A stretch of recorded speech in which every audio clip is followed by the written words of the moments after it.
Shalom, Bapak, Ibu, dan saudara-saudari yang dikasihi Tuhan. Semoga senantiasa diberi kesehatan dan berkat berlimpah dari Tuhan kita Yesus Kristus. Marilah berdoa. Dalam nama Bapa dan Putra dan Roh Kudus, amin.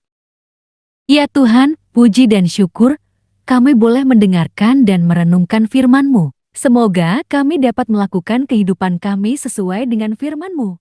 Amin. Bacaan pertama dari kitab Baruk 5, 1-9. Bacaan kedua Filipi 1, 4-6, Filipi 1, 8-11. Bacaan Injil Lukas 3, 1-6. Minggu 5 Desember tahun 2021. Bacaan pertama. Hai Yerusalem, menanggalkan pakaian sedih dan kesengsaraanmu, dan mengenakan perhiasan kemuliaan Allah untuk selama-lamanya. Hendaklah berselubungkan kampuh kebenaran Allah, dan memasang di atas kepalamu tajuk kemuliaan dari yang kekal. Sebab di bawah kolong langit, seluruh serimu akan dipertunjukkan oleh Allah. Dari pihak Allah, engkau akan diberi nama ini untuk selamanya. Damai sejahtera hasil kebenaran dan kemuliaan hasil dari takwa. Bangkitlah, hai Yerusalem, hendaklah berdiri tegak di ketinggian. Tengoklah ke timur, lihatlah anak-anakmu sudah berkumpul atas firman dari yang kudus, dari tempat matahari terbenam, hingga ke tempat terbitnya, seraya bersukaria karena Allah telah teringat kepada mereka. Memang dahulu mereka pergi daripadamu dengan berjalan kaki digiring oleh musuh, tetapi kini mereka dikembalikan kepadamu oleh Allah, diusung dengan hormat, seolah-olah di atas tanduk kerajaan. Sebab Allah memerintahkan, supaya diratakan segala gunung yang tinggi dan segenap bukit abadi, dan supaya ditembuslah sekalian jurang menjadi tanah yang rata, sehingga Israel dapat berjalan dengan aman di bawah naungan kemuliaan Allah. Hutan rimba dan segala pohon yang harum, semerbak pun menaungi Israel atas perintah Allah. Sebab Israel akan dituntun dengan sukacita oleh Allah, oleh cahaya kemuliaannya, dan dengan belas kasihan dan kebenarannya. Demikianlah sabda Tuhan. Bacaan kedua. Dan setiap kali aku berdoa untuk kamu semua, aku selalu berdoa dengan sukacita. Aku mengucapkan syukur kepada Allahku, karena persekutuanmu dalam berita Injil, mulai dari hari pertama sampai sekarang. Akan hal ini, aku yakin sepenuhnya, yaitu Ia yang memulai pekerjaan yang baik di antara kamu, akan meneruskan sampai pada akhirnya pada hari Kristus Yesus. Sebab Allah adalah saksiku, betapa aku dengan kasih mesra Kristus Yesus merindukan kamu sekalian. Dan inilah doaku, semoga kasihmu makin melimpah dalam pengetahuan yang benar dan dalam segala macam pengertian. Sehingga kamu dapat memilih apa yang baik, supaya kamu suci dan tak bercacat menjelang hari Kristus. Penuh dengan buah kebenaran yang dikerjakan oleh Yesus Kristus untuk memuliakan dan memuji Allah. Demikianlah sabda Tuhan. Bacaan Injil.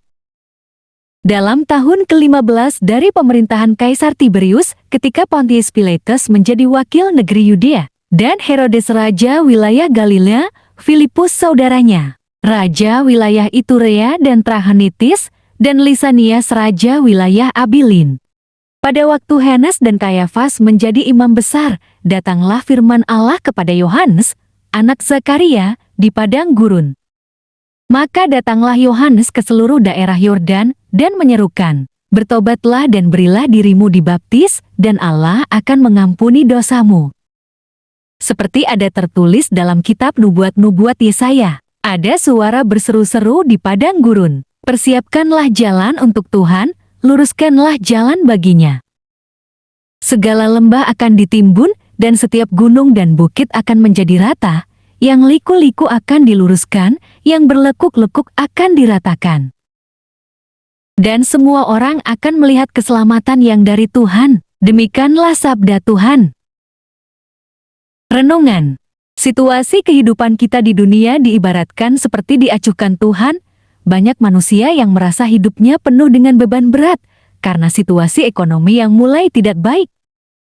Perekonomian di semua negara mengalami kelemahan dan ancaman penyakit yang mematikan dan kejahatan semakin tidak terkendali. Nabi Baruk mengajak kita untuk tidak terlena dalam kesusahan, kesedihan, dan keterpurukan, tetapi dengan penuh pengharapan dan melihat keselamatan yang datang dari Tuhan.